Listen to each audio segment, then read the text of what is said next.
Ang Ginoo manaa kaninyo. Manaosab kanin. Pagbasa gikan sa Santos nga Ebanghelyo sumala ni Marcos. Mayaon ikaw o Ginoo.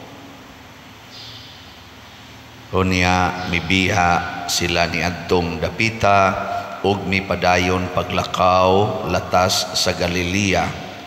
Dili buot si Jesus nga may mahibalo kun hain siya, kay gipahimangnuan man niya ang iyang mga tinun-an nga ang anak sa tao itugyan ngadto sa mga tao ug patyo nila siya ug mabanhaw tapos sa tulo ka adlaw. Wala sila makasabot kung unsay kahulugan sa iyang giingon kanila, apan nahadlok silang mangutana kaniya. Nahiabot sila sa Capernaum ug sa nakasulod na sila sa balay, gipangutana ni Jesus ang iyang mga tinun-an, unsa may inyong gilalisan didto sa dalan? Apan wala sila motubag, kay naglalis man sila kung kinsay labing dako kanila. Unya milingkod si Jesus ug iyang gipaduol sila o giingnan, bisan kinsa ang buot nga mahimo nga labing dako, kinahanglan nga magpaubos siya ug mag-alagad sa tanan.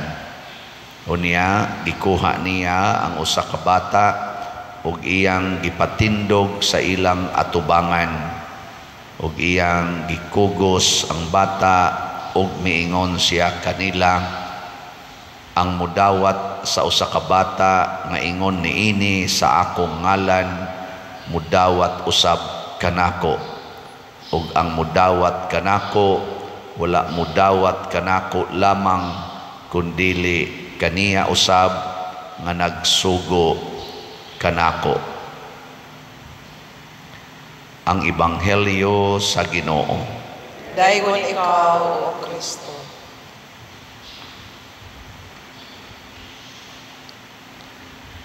Usa sa mga nindot gyud kaayo nga mga pagtulun-an makuha nato karon sa atong unang pagbasa og sa Ebanghelyo. Matud pa sa unang pagbasa, anak, ingos propeta Sirak, kung mag-alagad ikaw sa Ginoo, pag-andam sa mga higayon nga pagasulayan ka, pagbuhat sa kinasingkasing ug sa tinuod, pagbaton sa kabugnaw kung moabot ang mga kasamok. Mao gini ang sagad mahitabo nga gikuanan ninan bagi warningan nata gikan sa una hangtod karon. Mao ginay normal nga kung mag-alagad tas Ginoo, magbinuotan ta, siguro gitang sakiton. Kamo, nakasuway na mong nasakitan mo aning inyong pag-alagad sa Ginoo? Kasuway mo? Kay guwagan ikakasuway, pasabot, ika maoy nagpasakit. Ika maoy nagsakit. Mo na siya. Daghan man ni adini nanimba, magwali gani usahay ang uban nga imbis maoy mo absorb sa kasakit, mao na hinoy tig hatag og kasakit sa uban. Di ba? Ikaw na be, lingiyay mong tupad. Pangutan-a siya na unsa man ka tig absorb o tig hatag og kasakit. Okay. Mao bitaw na nga nalipay ko kining akong grupo nga COVID-G, na may grupo nga gitawag na mo COVID-G. Kada Miyerkules, usahay mo, normally kada Miyerkules sa semana magkita-kita mi kay manihapon niya magstorya-storya, mabuting usapan ba kanang naay bote inig usap-usap niya mo nang niya usa sa amo dihang gisunod karon na prinsipyo na kap-up rapod na siya sa sige namong meeting ni come up mi nga ang among basic principle nining maong organisasyon kanang tulo ka A Ampo, alagad, ug antos. Ano na siya? Ampo, alagad, antos. Bisag asaan ang pabor, pananglitan, ang bana, mualagad sa asawa, niya, yaw-yawan sa asawa, di lang mutubag, antos. Niya, kung ang bana say makaunag, yawa-yawa, ang asawa say masinghagan, mualagad lang yapon, bisag ato ang luha, antos. Niya, magampo dayon. Daghan kayong mga nindot nga hitabo sa ilang kinabuhi, mga 12 or 13 ba ni sila ka couples ang mag-abot-abot mi. Kanang daghan kayo ilang gitestimonya ba? Ang ilang away sa una, karon di na sila mag-away kay maglumba naman sila inantusay. Kay part bayas pag-antos kanang muhilom lang ka, di ka motubag, ang saon pa man pagkalalis. Na niyag sa puto ng asawa, i-outside ako lambo ang bana, di pasudlos kwarto, usahay. Musod yung bana. Musod yung, ug tamparoson, okay lang. Kulatahon, okay lang. Kung patyon, okay lang. Di dyan ko no mahitaboy, di magana ko no kakusi ang asawa. Basta mudikit lang ko no ang banang buangon. Nakaamgo naman. Og sakiton ko. Yaw-yawan ko sa kong asawa. Angayan sa kong yaw-yawan. Inana ba? Kamo, ganahan mo musunod anang ampo, alagad, og antos. Daghan kayong nagkagubot nga pamilya, akong tambagan, nasa mo tiks na ko panagsa, padir, hapit naman mo tuig, sige ko gamit aning ampo, alagad, og antos nga imong giingon, wa may epekto. Wa ko no epekto, nako, ngano may epekto? Mag-away ra mangyapon ni padir. Lalis malang yapon niya. Ika mo ibuangon. Wa ka ni gamit. Gigamit na ako pa doon. Sige kong ampo. Sige kag alagad. Ako siyang alagaran. Niya, sige kag antos. Siya, ay giantos ko nag-alagad pa doon. Nganong maglalis mamokon, imo pang giantos. Nganong doon na mamoy away.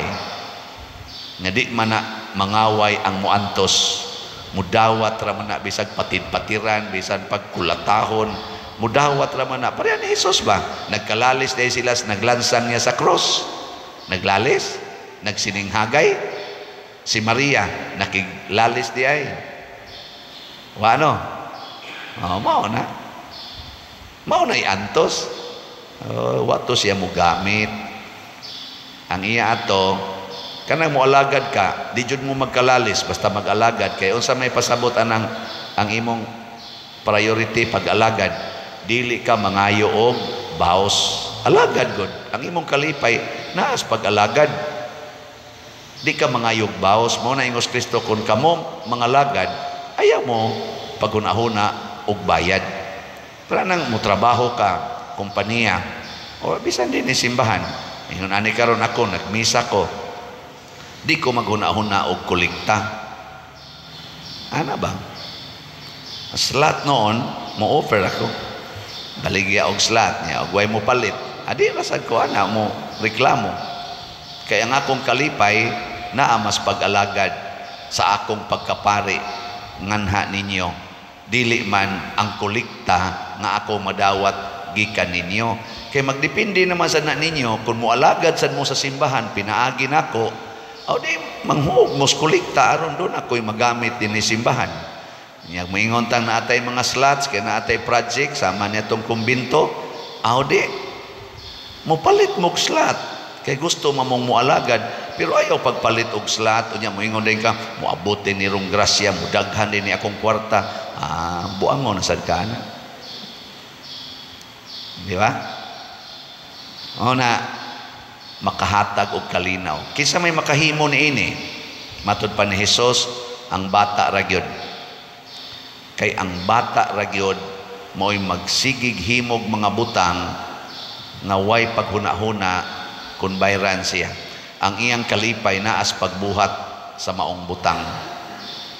Kung kanang bata magduwa na ang iya na lipay ra gyud ug naay mo apil, lipay.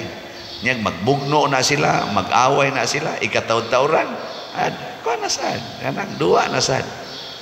Ano ba? Ika mo din mga bana, kinsa ninyo din hiron ang mo desisyon nga din agyod mo magsigi kunahuna og tagaan mo maayong pagtagad sa inyong asawa, magsigi ra gyud mo alagad og antos nila. Taas ang kamot, nga bana.